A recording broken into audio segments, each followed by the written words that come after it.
Joining me today, Conservative MP and Chair of the Women and Equalities Committee, Karol Nokes.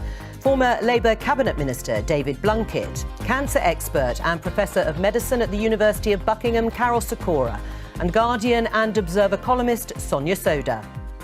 Schools are back. The day I go, I'll be very nervous. I'm kind of scared about catching up on it because I forgot a lot of things from primary. Politicians are back. As everybody knows, this is the first day back for all of us, but across the country, hundreds of thousands, millions of pupils are going back to school. So when will more workers get back to the workplace? And remember this.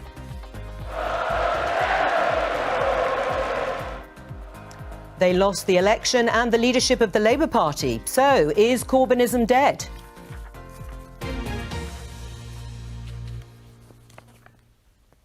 Yes, schools return in England and Wales and in Northern Ireland in full from today. They've already been back in Scotland. The government has said it wants to send a message to encourage people to return to their place of work if they can. Caroline, does the government's message need to be stronger about going back to the workplace? City centres are reported to be ghost towns and there are fears rising of unemployment.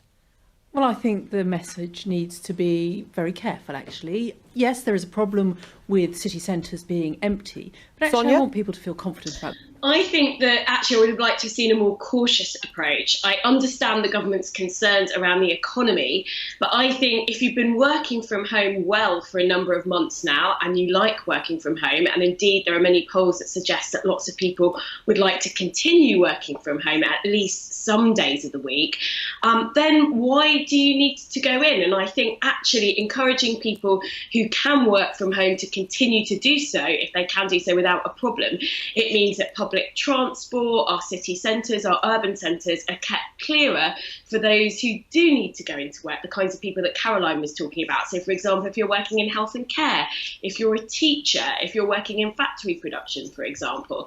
So I think the government is putting too much emphasis on getting city centres up and running. I would have preferred to see a targeted extension of the furlough scheme in sectors like hospitality to sort of keep those businesses in our city centres going without putting was it responsible then, Sonia, for the universities union spokesman to say, David Blunkett was referring to her, to say that actually universities could become the care homes of a second wave of coronavirus? Well, I think they're not going to become the sort of care homes because it's a much younger population in universities. But if I could just follow on from what Caroline was saying, I think those statistics that are out today about the widening gap between children from poor and richer backgrounds are incredibly worrying. And everyone predicted this was going to happen as a result of schools being closed. But I would say to Caroline, the government has done nowhere near enough to try and mitigate the impact of that widening gap between rich and poor kids.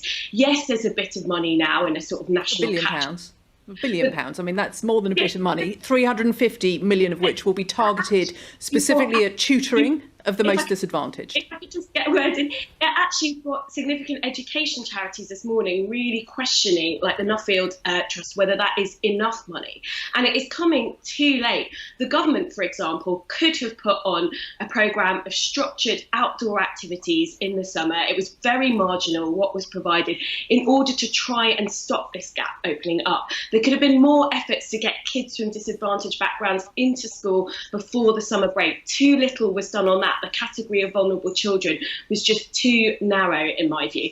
So I think this was entirely predictable, and the government, in my mind, has shown a total lack of prioritisation of children and young people and mitigating the impact that this pandemic is going to have. All right, well, let's put that to... Kids are back in school this week, but it's come too late, if you ask me. Caroline? Well, I think there is a big challenge there, and Sonia's right to point it out, but I think the funding that's gone in is substantial, and there were massive efforts, and certainly at the schools in my constituency, real determination to provide a good standard of online learning, to get the vulnerable children in. I think, sadly, in too many cases, those children who were eligible were not attending. And I saw particularly one primary school had 100% of children back long before the summer break, which I think was an outstanding achievement, a great tragedy that and wasn't the same also across the board. UCL are saying without mass test and tracing, then there could be a second wave this winter that would be 2 or 2.3 times the size of the original COVID-19 wave. Sonia? Well, I think, it's as Karol said, we have to be prepared for every eventuality. And I think it's far too early yet to think that there isn't a big risk of a second wave. That risk does exist. Actually, if you look at what's happening in the continent, a country like Spain, has seen infection rates really kind of balloon again, and they're really quite worryingly high. Of course, it's great news that hospitalisation rates are down at the moment, but that might partly be accounted for that we're seeing more community transmission now and less transmission in places like hospitals and care homes. So it's not to say that we might not see a higher hospitalisation rate at some point. So I think it's too early to be very optimistic about this. We have to be really cautious. We have to plan for eventualities. We've got to get stuff like test and trace, that apparatus and that infrastructure working much, much more effectively than it has been. We've seen huge problems with that over the summer. The app isn't up and running. Dido Harding, who is in charge of the scheme, said it wasn't going to be fully operational until the autumn. We've seen problems with testing. This stuff all has to be up and running properly this autumn to ensure that if there is a second wave and there are local spikes, the government can catch them early and come in with localised measures. Caroline? Well, I think I'm the first to acknowledge there's been a problem with testing. I had to take my daughter last week to be tested, and when I went on the app, it told me that I had to go to Inverness. That's some 462 miles from Romsey. Not round the corner. Not round the corner. For you. But this is about getting the balance right for government. We have to plan for every eventuality. I think that's an enormous challenge, but we also have to get back to normal as we can be, but remembering all of those key measures. Stay away from large groups of people, wear a mask. Talk about the summer, though, and one of the other members of the Cabinet, Gavin Williamson. Sonia, remind us of what happened with exams. So it was a very bad summer, let's put it like that, for thousands of young people getting GCSE and A-level results. So the government faced a big problem, which is that young people hadn't been in school for 6 months by this date. They weren't able to take their exams, and yet the government needed to find a way to allocate young people GCSE and A-level grades. So it decided to go with an algorithm that looked at a school's past performance and placed a lot of weight on a school's past performance in allocating young people grades.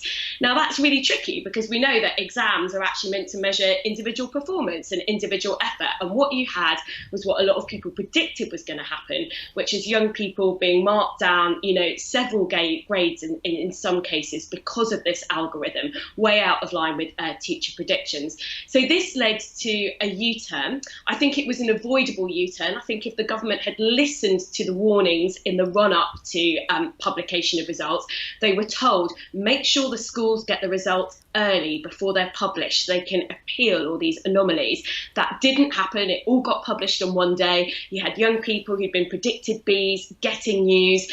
It sort of illustrated the gross unfairness at an individual level of this system, and it led to the inevitable political U-turn of the government turning around and saying, right, we're going to go with teacher predicted grades instead.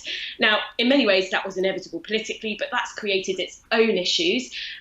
It's got different sort of unfairness in the system. So schools have interpreted the government's guidelines about how to predict grades for young people and assign them differently. So some young people will still be quite hard done by, and it's created a massive problem for universities because it led to grade inflation, and universities have got to sort of sort out the fact that they've now made too many offers with young people getting the grades for those offers. Caroline. And if the government had listened to people like Jonathan Press, the principal of Barton Peveril College, which serves many of my constituents, they would have gone with teacher predicted grades. Way back, end of May, June, he reckoned their grades would have been available, which would have given universities months to allocate places. And I think, as Sonia said, this was a wholly predictable U-turn. My heart goes out to those young people who didn't get the grades they were expected, may have lost a university place, and are left sort of in limbo, not knowing whether they're going to get in or not, potentially having to take a year out. I think there's going to be a big rush with students looking to resit a year, perhaps, and this is a mess. Right. I mean, Sonia, on capital gains tax and corporation tax, these are things that Labour would support. But is this the time to be increasing business taxes when businesses want to get going again to stimulate the economy? Well, I think you have to do it in the right way. But if you look at corporation tax, that's been cut by billions of pounds a year since 2010. And I don't think that those were tax cuts that we could afford as a country when you look at how much austerity was put in place. So I do think that taxes on business probably do need to go up over the next 5 to 10 years. But I think timing is really, really important. And it's right that we have to pay back the money that was borrowed for the furlough scheme, for example, huge amounts of spending, but it's got to happen at the right time. And I would actually argue that, in terms of looking at the economy and the economy's development, it's better to keep on borrowing and delay some of this stuff until the economy is on a surer footing. So yes, I think taxes like business. I also think taxes should go up on wealthier individuals. So we're looking at inheritance tax, capital gains tax, because we also saw massive tax cuts, again worth billions of pounds, in income tax and other taxes that disproportionately benefited more affluent families over the last 10 years. And again, that's Sonia, it may not have been helped, though, by undermining from factions within Jeremy Corbyn's Labour Party. Has he shifted the political landscape to the left? I think the political landscape has shifted in Britain to the left, but I'm not sure how much credit Jeremy Corbyn can take for it. I think there are a lot of external factors as well. Brexit, the discontent that many people feel in lots of areas of the country, the way that both the Labour Party and the Conservatives have responded to that, and now the response to this pandemic that have shifted economic policy in Britain to the left. But can Jeremy Corbyn take full credit for that? I'm not so sure. I mean, obviously he may have played a part, but I don't think he's sort of been the primary driver. And I would just say, the Labour Party has always been a broad church. There have always been factions. There have always been divisions. That was the case in Tony Blair's time as well. Yet he still got out and won 3 elections. So I think this idea that, Jeremy Corbyn can blame the 2019 general election loss on factions and people working against him, it was ever thus in the Labour Party. And Labour Party have still managed to win elections. Thank you, Sonia, and thank you to all of my guests today, the first day back after the summer. That's it. We're back tomorrow at 11:15 and from next week, from Monday to Thursday, here on BBC Two.